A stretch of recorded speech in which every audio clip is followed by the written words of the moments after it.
Close your eyes and imagine stepping into a world where winter wasn't just a season. It was a test of survival, ingenuity, and the profound wisdom that comes from living in harmony with the earth itself. Tonight, we're traveling back thousands of years to discover one of humanity's most remarkable architectural achievements: the underground homes that allowed Native American communities to not just survive, but thrive through the harshest winters North America had ever known. Picture this. It's the dead of winter, perhaps 800 years ago. Outside, the wind howls across the frozen plains of what we now call the Midwest, carrying snow and ice that could freeze a person solid in minutes. The temperature has plummeted to 40 degrees below zero. Above ground, nothing moves except the deadly dance of blizzard winds. Yet, beneath your feet, warmth radiates from the earth. Families gather around central hearths, children play safely, and elders share stories that have been passed down through countless generations. This isn't a fairy tale. This is the ingenious reality of Native American underground architecture. The story we're about to explore isn't just about houses. It's about human resilience, environmental adaptation, and the sophisticated engineering skills of indigenous peoples who understood something that modern society often forgets. Sometimes, the best way to conquer harsh conditions isn't to fight against nature, but to work with it. These underground homes represent thousands of years of accumulated wisdom, passed down through generations, refined through trial and survival, and perfected into architectural marvels that could keep entire communities safe when the world above ground became uninhabitable. From the vast Great Plains to the harsh Arctic regions, from the mountainous Southwest to the frozen territories of Canada, Native American communities developed ingenious underground dwelling systems that were perfectly adapted to their specific environments. Tonight, we'll descend into these remarkable structures, understand their construction, and discover how they saved countless lives during the most brutal winters in human history. Our journey begins on the Great Plains, where the Mandan people created what were perhaps the most sophisticated underground communities in pre-Columbian North America. Picture the landscape of what is now North Dakota in the 13th century. Endless grasslands stretching to the horizon, with few trees and absolutely no natural windbreaks. When winter arrived here, it arrived with a vengeance that could last for 6 months or more. The Mandan understood that survival in this environment required more than warm clothing or stockpiled food. It required architecture that could harness the Earth's own protective power. Their solution was the Earth Lodge, a partially underground dwelling that represented centuries of engineering evolution. Imagine walking through a Mandan village in autumn as families prepared for winter. The scene would have been one of intense, organized activity. Women worked together to gather the final harvest while children helped collect the materials that would reinforce their underground homes. Men reinforced the structural frameworks and checked every entrance and ventilation system.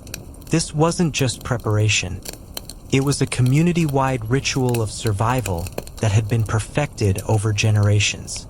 The construction of a Mandan Earth Lodge was a marvel of indigenous engineering. Picture the process. First, the builders would excavate a circular pit, usually between 30 and 60 feet in diameter, going down about 3 to 4 feet into the earth. This wasn't random digging. The depth was carefully calculated to take advantage of the Earth's natural insulation while avoiding the water table that lay beneath. The frame of these lodges was constructed using a sophisticated post and beam system that would have impressed even modern architects. For massive cottonwood posts, each carefully selected for strength and straightness, were placed at the cardinal directions around the central fire pit. These weren't just structural supports, they held spiritual significance, representing the 4 directions and connecting the earthly dwelling to the cosmic order that guided Mandan life. Around these central posts, the builders would place a series of smaller posts in a perfect circle, creating the outer wall structure. Between the inner and outer rings, angled rafters were carefully positioned to create a dome-like framework. The precision required for this construction was extraordinary. Each piece had to be perfectly positioned to distribute the enormous weight of the earth that would eventually cover the entire structure. But the truly ingenious part was the covering system. Over the wooden framework, the Mandan builders would lay a complex series of materials in carefully designed layers. First came a layer of smaller branches and twigs, woven together to create a solid foundation. Over this, they would place sheets of bark, often from cottonwood or willow trees, that had been carefully harvested and prepared during the warmer months. Next came layers of prairie grass, not just thrown on randomly, but carefully thatched in overlapping patterns that would shed water and provide insulation. The grass was followed by a layer of sod, cut in precise rectangular pieces and laid like enormous natural bricks. Finally, the entire structure was covered with several feet of earth, creating a dwelling that was essentially invisible from a distance and perfectly insulated against even the harshest winter conditions. The interior of these earth lodges was a masterpiece of functional design. The central fire pit was positioned with mathematical precision to ensure optimal heat distribution throughout the space. Around the fire, the floor was covered with carefully prepared hides and woven mats that provided both comfort and additional insulation. The walls were lined with willow backrests and storage containers that held everything needed for winter survival. But perhaps the most impressive feature was the ventilation system. The Mandan engineers had solved one of the greatest challenges of underground living: how to maintain fresh air circulation without losing precious heat. They accomplished this through an ingenious smoke hole at the top of the lodge, positioned to create a natural draft that would pull smoke out while drawing fresh air in through the entrance tunnel. The entrance itself was another marvel of design. Rather than a simple doorway that would allow cold air to rush in, the Mandan created an extended tunnel that angled downward from the outside, then curved upward into the lodge interior. This design created a natural airlock that prevented cold air from directly entering the living space while also serving as a storage area for tools and supplies. During the brutal winter months, these earth lodges maintained comfortable temperatures even when outside conditions were deadly. Archaeological evidence suggests that while temperatures outside might plummet to 40 or 50 degrees below zero, the interior of an earth lodge could remain a comfortable 60 to 70 degrees Fahrenheit. This wasn't just shelter, this was climate control achieved through pure engineering genius. The Mandan weren't alone in their mastery of underground architecture. Across the continent, other Native American peoples were developing their own sophisticated solutions to winter survival. In the harsh Arctic regions, the Thule people, ancestors of modern Inuit populations, created semi-subterranean houses that could withstand temperatures that would kill an unprepared person in minutes. Picture the Arctic landscape 1,000 years ago. This was a world of permafrost and endless winter, where the sun might disappear for months at a time, and where the slightest mistake in shelter construction could mean death for an entire family. The Thule people responded to this challenge by creating houses that were partially buried in the earth, taking advantage of the ground's insulation while using the materials available in this treeless landscape. These Arctic underground homes began with a rectangular excavation dug into the earth, usually about 3 feet deep. The walls were then constructed using carefully fitted stones, often supplemented with bones from whales or other large marine mammals. The roof was created using a framework of driftwood or whale ribs, over which were placed layers of sod and earth. But what made these structures truly remarkable was their entrance system.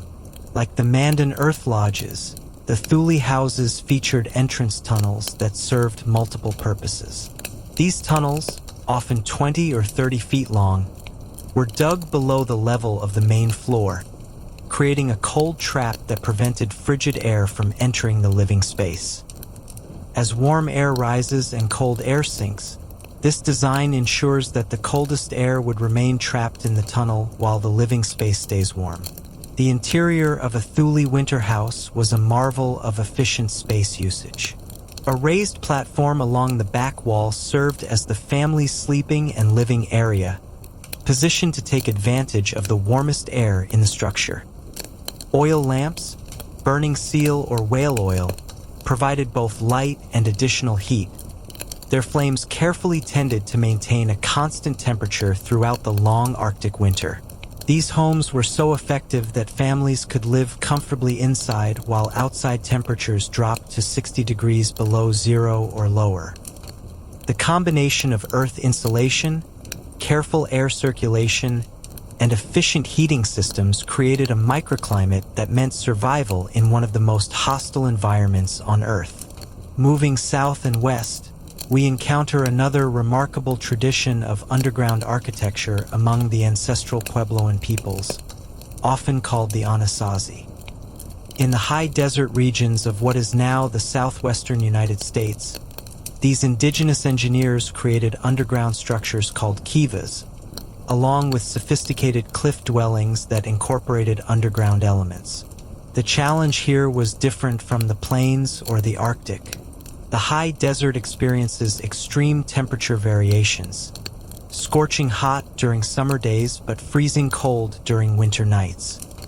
The ancestral Puebloans developed underground architecture that could handle both extremes, creating spaces that remained cool during blazing summer heat and warm during frigid winter nights.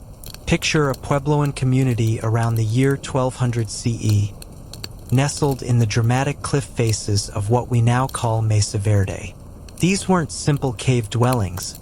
They were sophisticated architectural complexes that included both above-ground structures and carefully designed underground chambers. The kivas were the heart of this underground architecture. These circular, subterranean chambers served multiple purposes: religious ceremonies, community gatherings, and winter shelter. The construction of a kiva required extraordinary skill and planning. First, a perfectly circular pit would be excavated, often 6 to 8 feet deep and 20 to 30 feet in diameter. The walls were then lined with carefully fitted stone blocks, creating a structure that could support the massive weight of the roof and the earth above it. The roof system was an engineering marvel in itself. Large wooden beams, often pine or juniper logs that had to be transported many miles, were laid across the circular chamber in a complex pattern that distributed weight evenly. Over these primary beams, smaller logs were placed, followed by layers of bark, grass, and finally earth. The result was a structure that was completely invisible from above but provided a large, comfortable underground space. The ventilation system in these kivas showed the same sophisticated understanding of air circulation that we saw in the Mandan earth lodges. A ventilation shaft, carefully positioned and angled, would bring fresh air into the chamber, while a deflector stone would direct this airflow around the central fire pit, ensuring complete air circulation without creating uncomfortable drafts. But the ancestral Puebloans went even further in their underground architecture. In many cliff dwelling complexes, entire rooms were carved directly into the rock face, creating naturally insulated spaces that maintained steady temperatures year-round.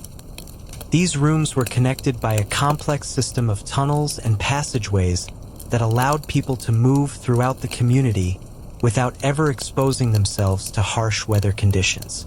The precision of this rock carving was extraordinary. Using only stone tools, Puebloan builders could create perfectly smooth walls and ceilings, with joints so tight that they didn't require mortar. These rooms were then fitted with sophisticated storage systems, sleeping areas, and even indoor water collection systems that channeled rainwater from the cliff faces into underground cisterns. In the Great Basin region, covering parts of what are now Nevada, Utah, and California, another tradition of underground architecture developed among peoples like the Northern Paiute and Western Shoshone. Here, the challenge was different again. Not just cold, but also a landscape with limited building materials and water sources. The solution was the pit house, a type of semi-subterranean dwelling that could be constructed quickly with minimal materials but still provide effective protection against harsh winter conditions. These structures were typically smaller than the Mandan earth lodges or Puebloan kivas, usually housing a single family, but they represented the same fundamental understanding of how to use the Earth's natural insulation. Picture a Great Basin winter camp from 500 years ago. The landscape appears almost barren. Scattered sagebrush, rocky outcroppings, and very few trees. But scattered across this seemingly empty terrain are small mounds of earth that mark the locations of pit houses, nearly invisible unless you know what to look for. The construction of a pit house began with a circular excavation, usually about 12 to 15 feet in diameter and 3 to 4 feet deep. This excavation was carefully positioned to take advantage of natural windbreaks and drainage patterns. The walls were then lined with stone slabs or wooden planks, whatever materials were available in the local environment. The roof system was simpler than those used by other groups, but no less effective. A framework of wooden poles radiating from a central point created a cone-shaped structure over the pit.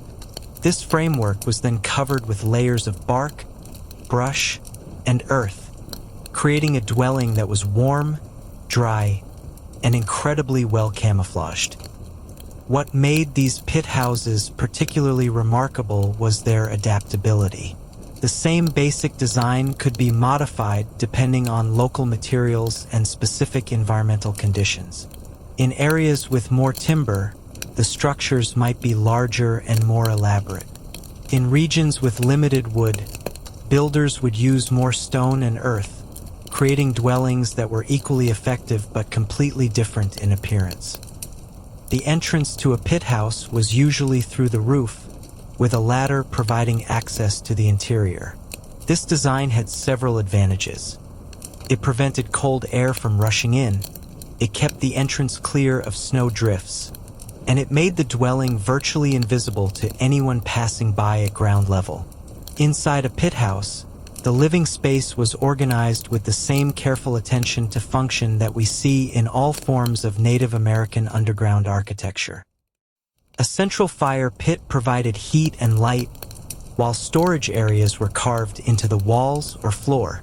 Sleeping areas were positioned to take advantage of the warmest air, and workspaces were arranged to make the best use of available light.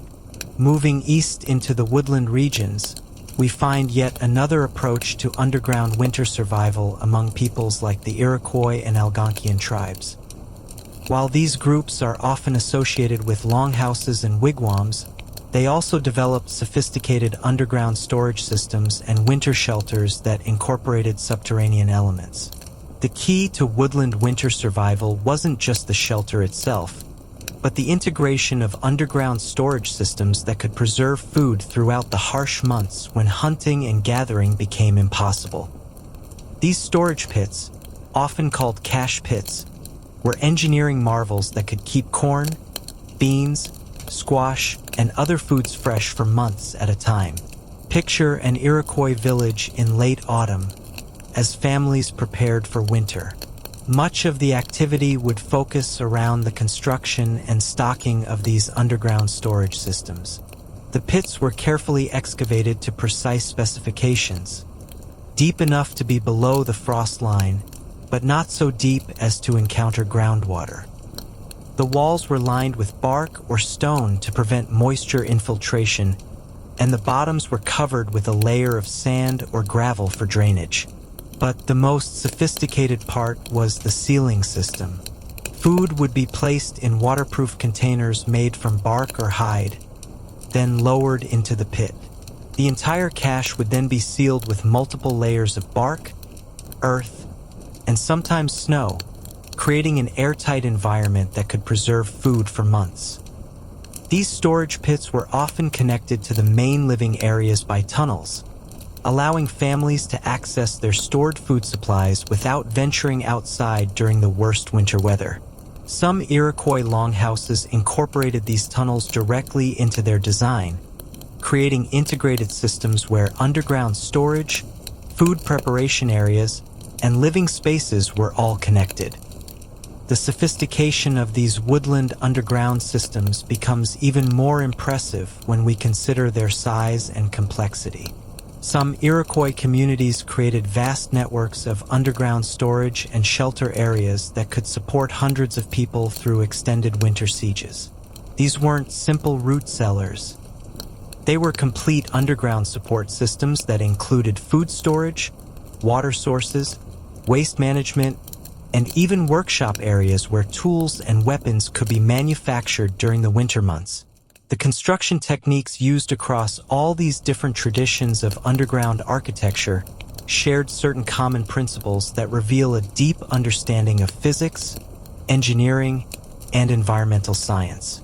Every successful underground dwelling had to solve the same basic problems: insulation, ventilation, water management, and structural integrity. Insulation was achieved through the earth itself, but the depth and covering methods were carefully calculated based on local climate conditions. In the Arctic, where permafrost was a constant factor, buildings were positioned to take advantage of the stable temperature of the frozen ground. In the Great Plains, where the frost line varied dramatically, structures were built deep enough to access the Earth's stable temperature zone, but not so deep as to encounter groundwater problems. Ventilation systems across all these traditions show a remarkable understanding of air circulation principles that weren't formally understood by European science until centuries later. The entrance tunnels, smoke holes, and air shafts were positioned with mathematical precision to create pressure differentials that would naturally circulate air while conserving heat. Water management was perhaps the most critical aspect of underground architecture. A structure that allowed water infiltration would quickly become uninhabitable, especially during freeze-thaw cycles that could destroy even the most carefully built walls. Native American builders developed sophisticated drainage systems, waterproofing techniques, and site selection methods that could keep underground spaces dry even in the wettest conditions. The structural engineering required to support the massive weight of earth covering these dwellings was extraordinary. The post and beam systems used by groups like the Mandan could support loads equivalent to modern building codes, using only hand tools and native materials. The arch-like designs of Pueblo and Kivas distributed weight so efficiently that many of these structures remain intact after 700 years or more. But beyond the technical aspects, these underground homes were complete living environments designed to support every aspect of human life during the most challenging months of the year. The interior layouts weren't accidental. They reflected sophisticated understanding of family dynamics, social organization, and daily activity patterns. In a Mandan earth lodge, for example, the space was carefully divided into zones based on age, gender, and social status. The area immediately around the central fire was reserved for the household head and honored guests. Women's work areas were positioned to take advantage of the best light from the smoke hole, while children's sleeping areas were placed in the warmest sections of the lodge. Storage areas for different types of goods were strategically located based on frequency of use and preservation requirements. The social aspects of these underground homes were just as important as their technical features. During the long winter months, these spaces became the centers of community life, places where stories were told, skills were taught, and cultural traditions were passed from one generation to the next. The circular design of most underground dwellings wasn't just practical. It reflected indigenous concepts of community and equality, where no single position was more important than any other. The daily routines of life in these underground homes were carefully orchestrated to maintain both physical comfort and social harmony. Morning activities would begin before dawn, with fire tenders ensuring that heating systems were functioning properly. Food preparation required coordination between multiple family members, as cooking areas were often shared and ventilation had to be managed carefully to prevent smoke buildup. Work activities during winter months were adapted to the underground environment. Tool making, hide preparation, basket weaving, and other crafts could be carried out comfortably even during the worst weather outside. These underground workshops often produced some of the finest examples of Native American artistry, as craftspeople had long, uninterrupted periods to perfect their skills. The lighting systems in these underground homes were marvels of efficiency and ingenuity. Oil lamps burning animal fat could provide both light and heat for hours with minimal fuel consumption. Reflective surfaces made from polished stone or metal concentrated and directed light to work areas. Some underground homes incorporated light wells or reflective systems that could bring natural daylight into the interior spaces. Sanitation and hygiene in underground homes required careful planning and management. Waste disposal systems had to function effectively even when the outside ground was frozen solid. Many communities developed sophisticated composting systems that could operate throughout the winter, turning human and food waste into valuable fertilizer for spring planting. The psychological aspects of living underground for months at a time were also carefully considered in the design of these homes. The circular shapes, warm earth tones, and carefully controlled lighting were all designed to create feelings of safety and comfort rather than claustrophobia. Many underground homes incorporated decorative elements, painted walls, carved posts, woven hangings, that provided visual interest and cultural connection during the long months of confinement. The food systems that supported life in these underground homes were equally sophisticated. Not only did families need to store enough food to last through winter, but they also needed to maintain proper nutrition during months when fresh foods were unavailable. This required detailed knowledge of food preservation techniques, nutritional requirements, and efficient cooking methods that could operate within the constraints of underground living. Meat preservation was accomplished through combinations of smoking, drying, and freezing techniques that could keep protein sources safe and nutritious for months. Vegetable foods were processed into forms that were both compact and long-lasting: ground corn, dried beans, processed squash, and concentrated berry preparations that provided essential vitamins and minerals. Water sources for underground homes required careful planning and management. In regions where surface water sources might freeze solid, communities developed systems for storing and conserving water throughout the winter months. Some underground homes incorporated sophisticated water collection and filtration systems that could provide clean drinking water even when outside sources were contaminated or frozen. The heating systems in these underground homes were marvels of efficiency that modern engineers are only beginning to understand. The central fire pits weren't just random holes in the ground.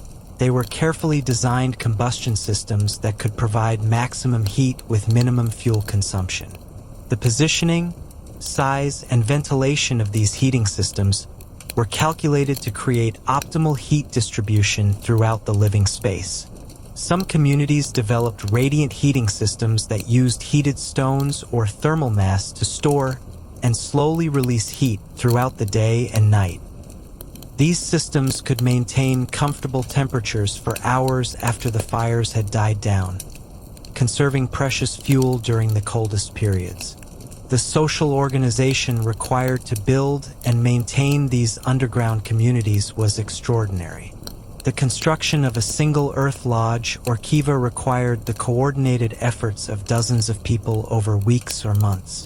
The specialized skills needed: engineering, construction, materials preparation, site selection, had to be passed down through generations and constantly refined based on experience and changing conditions. Community cooperation was essential not just for construction, but for daily survival. Fuel gathering, food preparation, childcare, and maintenance tasks all required coordination between multiple families. The social systems that governed life in these underground communities were as sophisticated as the architecture itself. The seasonal cycles that governed the use of these underground homes reflect a deep understanding of environmental patterns and resource availability. The timing of construction, preparation, occupation, and abandonment was carefully calculated based on weather patterns, food availability, and community obligations. Fall preparation began months before the first snow, with communities gathering materials, completing construction projects, and stockpiling resources. The transition to underground living wasn't abrupt. Families would gradually spend more time in their winter shelters as conditions deteriorated, maintaining flexibility to take advantage of warm days for outdoor activities. Spring emergence was equally carefully planned. The timing had to balance the desire to return to outdoor activities with the need to maintain winter shelters until weather conditions were reliably stable. Communities developed sophisticated weather prediction systems based on natural indicators that could guide these critical timing decisions. The environmental sustainability of these underground housing systems was remarkable.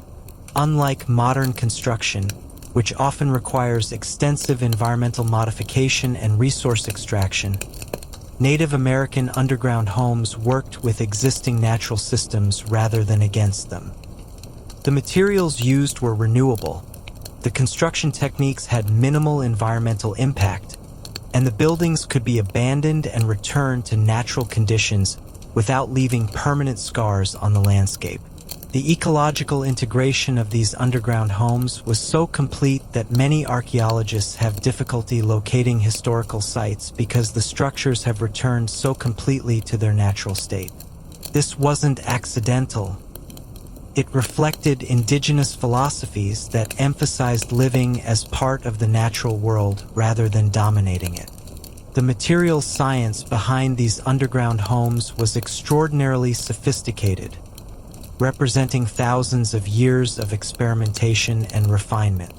Every material used, from the selection of specific tree species for structural posts to the preparation of particular clay types for waterproofing, was chosen based on detailed understanding of its properties and performance under specific conditions. Wood selection, for example, was based on factors that modern forestry is only beginning to understand. Cottonwood was chosen for Mandan earth lodge posts not just because it was available, but because its cellular structure provided the optimal combination of strength, workability, and resistance to underground moisture conditions. The wood was harvested at specific times of year when sap content was at optimal levels, and it was prepared using techniques that enhanced its natural preservation properties. Clay and earth materials were selected and prepared with equally sophisticated understanding. The ancestral Puebloans developed techniques for testing soil composition that could identify the perfect mixture for mortar, waterproofing, and structural applications. They understood how different clay types would behave under freeze-thaw cycles, how to modify soil properties by adding organic materials, and how to create composite materials that were stronger than any single component. The plant materials used in these constructions represented detailed botanical knowledge that included not only identification and harvesting techniques, but also processing methods that could modify natural properties to meet specific construction requirements. Grass used for thatching was harvested at particular stages of growth when fiber strength was optimal. Bark was processed using techniques that enhanced its waterproofing and insulation properties. Even the selection of specific plant varieties was based on performance characteristics that had been tested and refined over generations. The hide and textile materials used in underground homes represented equally sophisticated material science. Animal hides were processed using techniques that could create materials ranging from waterproof coverings to flexible insulation layers. The preparation methods, including the selection of specific chemical treatments derived from plant and mineral sources, could produce materials with precisely the characteristics needed for particular applications. The tools used to construct these underground homes were marvels of efficiency and design. Stone tools were crafted with edges and working surfaces that could perform construction tasks as effectively as modern metal implements. Wooden tools were designed with leverage systems and ergonomic features that allowed small groups of workers to move massive amounts of earth and stone. Specialized tools were developed for specific construction tasks: earth moving, timber working, stone shaping, and finish work. But perhaps the most remarkable aspect of these construction systems was their adaptability. The same basic principles could be modified to work with whatever materials were available in a particular region, and construction techniques could be scaled up or down depending on community size and specific needs. This flexibility allowed Native American peoples to create successful underground dwellings in environments ranging from desert to Arctic tundra. The regional variations in underground architecture reflect not just different environmental conditions, but also different cultural approaches to community organization and family structure. The large, multifamily earth lodges of the plains reflected societies organized around extended kinship groups and collective resource management. The smaller, more individual underground homes of the Great Basin reflected societies adapted to more dispersed resource bases and smaller social units. In the Pacific Northwest, groups like the Coast Salish developed yet another approach to underground architecture, creating semi-subterranean houses that were adapted to the region's wet climate and abundant timber resources. These structures, often called plank houses above ground, incorporated underground elements that provided storage and winter living space while taking advantage of the region's unique environmental conditions. The construction of Pacific Northwest underground homes began with massive timber frameworks that could support not just the weight of earth covering, but also the heavy snow loads that accumulated during the region's long, wet winters. The timber used was often cedar, selected not just for its strength and workability, but also for its natural resistance to moisture and insects. These structures incorporated sophisticated water management systems that could handle the enormous rainfall typical of Pacific Northwest winters. Drainage systems, waterproof linings, and elevated floors were all designed to keep living spaces dry, even during the wettest conditions. The underground storage areas were particularly impressive, featuring systems that could preserve fish, game, and plant foods in the humid conditions that would have destroyed food stores in other regions. The social organization of Pacific Northwest underground communities reflected the region's abundant resources and complex social hierarchies.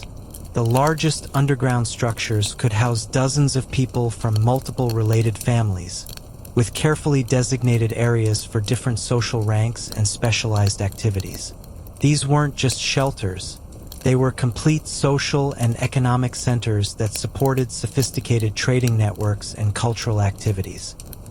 Moving into the subarctic regions, we encounter the underground architecture of groups like the Athabascan peoples, who developed specialized solutions for environments where winter temperatures could remain below freezing for 8 or 9 months of the year. These were perhaps the most extreme conditions in which humans attempted permanent settlement, and the architectural solutions were correspondingly sophisticated. Athabascan winter houses were typically semi-subterranean structures that combined the Earth's insulation with above-ground elements designed to capture and conserve solar energy during the brief periods when the sun was available.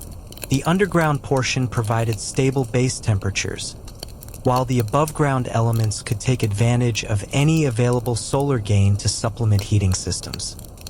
The heating systems in these subarctic homes were marvels of efficiency, designed to extract maximum heat from minimal fuel in an environment where wood gathering could be dangerous or impossible during the worst weather. Central heating systems were supplemented by smaller, personal heating elements that could be moved and positioned as needed. Heated stone systems, similar to those used in other regions, were particularly important in environments where maintaining continuous fires was difficult. The food preservation systems in subarctic underground homes had to handle not just long storage periods, but also extreme temperature variations and limited processing resources. Communities developed techniques for freeze-drying, fermentation, and oil preservation that could maintain food safety and nutrition throughout winter periods that might last 9 months or more. The psychological challenges of subarctic underground living were enormous, as families might be confined to small spaces for weeks at a time during severe weather periods. The interior design of these homes incorporated features specifically designed to maintain mental health. Lighting systems that could simulate natural light cycles, activity areas that provided space for movement and exercise, and social arrangements that balanced privacy with community interaction. The seasonal migration patterns of many subarctic groups meant that their underground homes had to be designed for periodic abandonment and reoccupation. These structures needed to survive months of neglect, resist damage from weather and animals, and be quickly habitable when families returned. This required construction techniques and materials that were more durable than those used for permanently occupied structures. The communication systems used by communities living in underground homes were particularly important during winter months when physical travel between settlements was dangerous or impossible. Many groups developed sophisticated signaling systems using smoke, light, and sound that could operate even during severe weather conditions. These communication networks were essential for coordinating resource sharing, providing emergency assistance, and maintaining social connections across dispersed winter settlements. The medical and health systems that operated in underground homes had to address unique challenges related to confined living, limited fresh air circulation, and restricted access to outdoor resources. Native American healers developed specialized techniques for maintaining health in underground environments, including systems for managing infectious diseases, treating injuries with limited resources, and maintaining physical fitness during periods of confinement.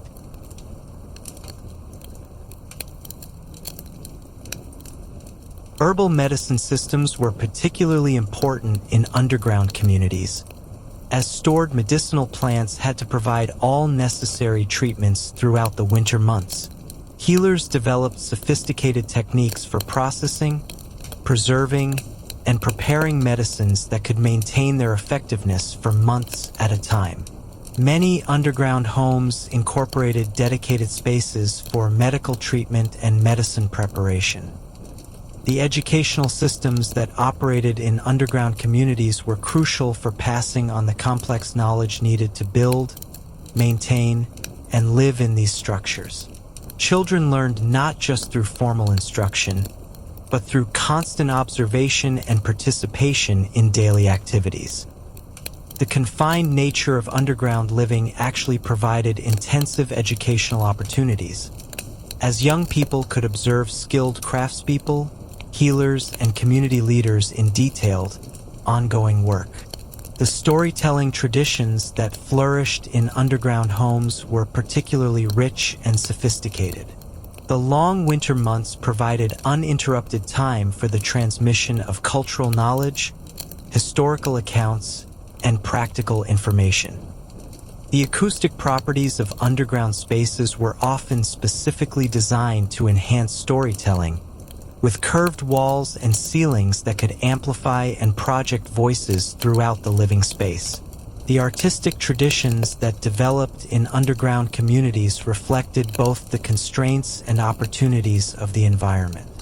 Limited materials and tools led to highly refined techniques that could create maximum artistic impact with minimal resources. Many of the finest examples of Native American textile work, carving, and decorative arts were created during winter months in underground homes. The entertainment and recreational activities that sustained communities through long winter confinements were carefully developed to work within the constraints of underground living. Games, music, dance, and other activities were adapted to limited space and resources while providing essential social interaction and physical activity. Many traditional games and sports have their origins in the need to maintain physical and mental health during winter confinement. The spiritual and religious practices that took place in underground homes were often the most important community activities during winter months. Many underground structures served dual purposes as both living spaces and ceremonial centers.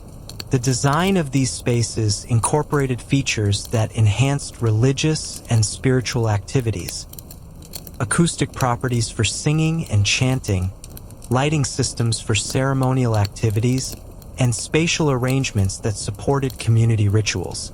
The economic systems that operated in underground communities were sophisticated networks that could maintain trade and resource exchange even during the most isolated winter months. Communities developed systems for storing and preserving trade goods, maintaining relationships with distant trading partners, and planning economic activities for the following year. Many of the most valuable trade items, specialized tools, processed foods, artistic objects, were produced during winter months in underground workshops. The waste management systems in underground homes were engineering marvels that could handle all forms of human waste, food scraps, and manufacturing byproducts without creating health hazards or unpleasant living conditions. These systems had to operate effectively even when outside disposal methods were impossible due to frozen ground or severe weather. Many communities developed composting and processing techniques that could turn waste products into useful materials.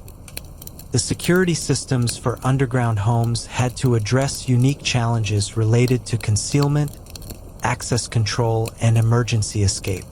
Many underground structures were specifically designed to be invisible to hostile forces, with entrances that could be completely concealed and interior spaces that provided no external evidence of habitation. At the same time, these security features had to be balanced against the need for emergency evacuation in case of fire or structural failure. The maintenance requirements for underground homes were continuous and sophisticated, requiring constant attention to structural integrity, waterproofing, ventilation systems, and heating efficiency. Communities developed detailed maintenance schedules and techniques that could identify and address problems before they became serious threats to habitability. The knowledge required for effective maintenance was as complex as the original construction techniques. The adaptation of underground architecture to changing environmental conditions was an ongoing process that required constant observation and adjustment.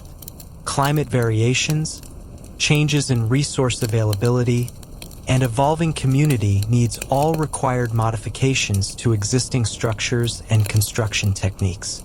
The most successful underground communities were those that maintained flexibility and innovation in their architectural approaches.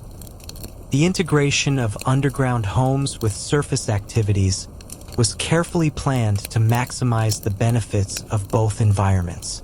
Surface areas around underground homes were often designed as outdoor workspaces, storage areas, and defensive positions.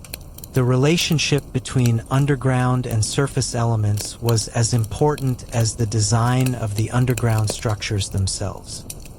The abandonment and recycling of underground homes was a planned process that recovered valuable materials and returned sites to natural conditions. When communities moved to new locations or when structures reached the end of their useful life, careful dismantling procedures could recover posts, tools, and other valuable items while allowing the earth to return to its natural state. The influence of underground architecture on other aspects of Native American culture was profound and far-reaching. The engineering knowledge required for these structures contributed to advancements in many other fields: tool-making, agriculture, astronomy, and mathematics. The social organization required for underground communities influenced political systems, economic arrangements, and cultural practices. The environmental knowledge required for successful underground architecture included detailed understanding of geology, hydrology, climatology, and ecology.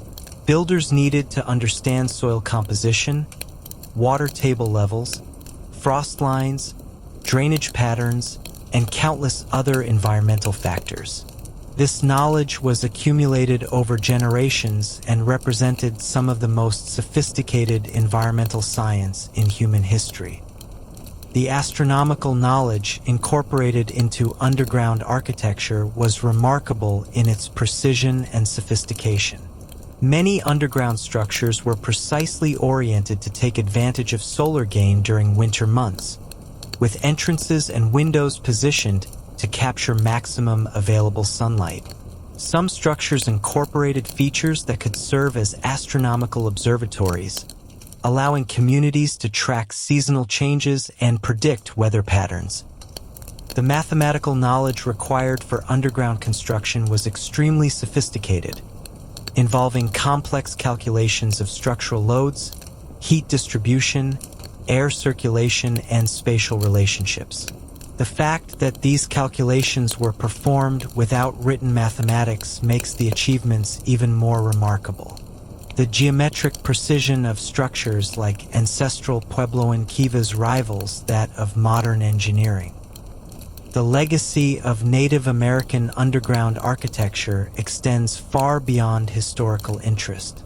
Modern architects and engineers are studying these structures for insights into sustainable building techniques, energy-efficient design, and climate-appropriate architecture.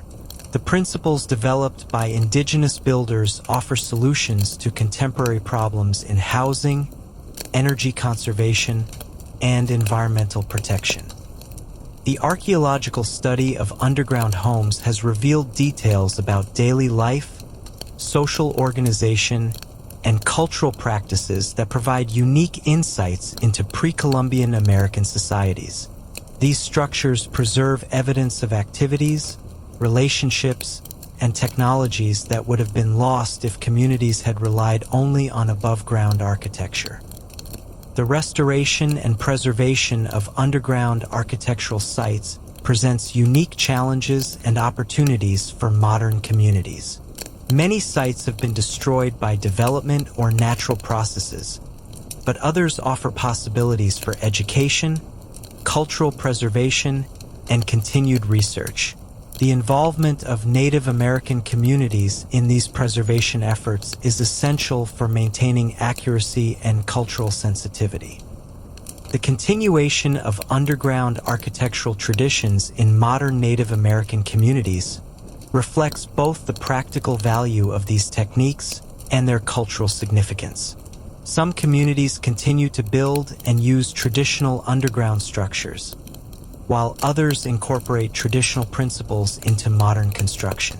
This ongoing tradition ensures that ancient knowledge continues to evolve and adapt to contemporary conditions. The broader implications of Native American underground architecture for human settlement patterns and environmental adaptation are profound. These structures demonstrate that humans can live comfortably and sustainably in almost any environment through careful observation, innovative engineering, and community cooperation.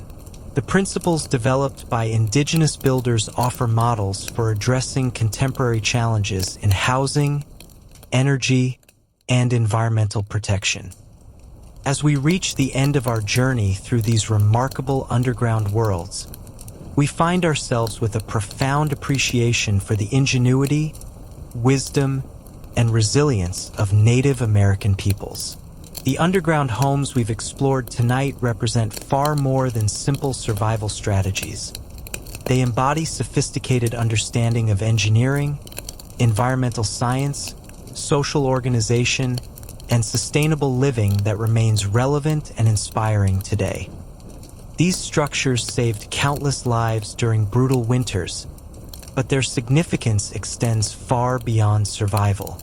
They represent human creativity at its finest, the ability to observe natural systems, understand complex relationships, and create solutions that work in harmony with rather than in opposition to environmental conditions. The builders of these underground homes were scientists, engineers, architects, and artists whose achievements deserve recognition alongside the greatest accomplishments in human history. The communities that lived in these underground homes during harsh winter months weren't merely surviving. They were thriving, creating rich cultural lives, maintaining complex social relationships, and developing innovations that would influence generations of descendants.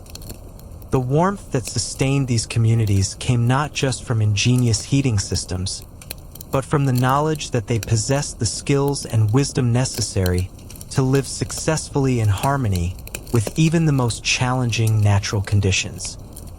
Tonight, as you prepare for sleep in your modern home with its electric heating, insulation, and climate control systems, take a moment to appreciate the remarkable achievements of the indigenous engineers who created comfort and safety using only earth, wood, stone, and profound understanding of natural systems. Their underground homes remind us that true security comes not from dominating nature, but from learning to work with it, and that the greatest innovations often arise from the deepest respect for the world around us. The stories of these underground homes continue to resonate across centuries because they speak to fundamental human needs for shelter, community, and harmony with the natural world. In an age when we face new challenges related to climate change, energy efficiency, and sustainable living, the wisdom embedded in Native American underground architecture offers both inspiration and practical guidance for creating a more sustainable future. Sleep well tonight, knowing that across thousands of years and countless brutal winters, human ingenuity and community cooperation have always found ways to create warmth, safety, and comfort even in the most challenging circumstances. The earth beneath us holds not just the physical remains of these remarkable structures, but the enduring legacy of human wisdom, creativity, and resilience that continues to inspire and guide us today. This has been another journey through history with History Bedtime Stories. Thank you for joining us as we explored the remarkable underground homes that allowed Native American communities to not just survive, but thrive through the harshest winters in human history. Sweet dreams, and we'll see you next time for another adventure through the pages of our shared human story.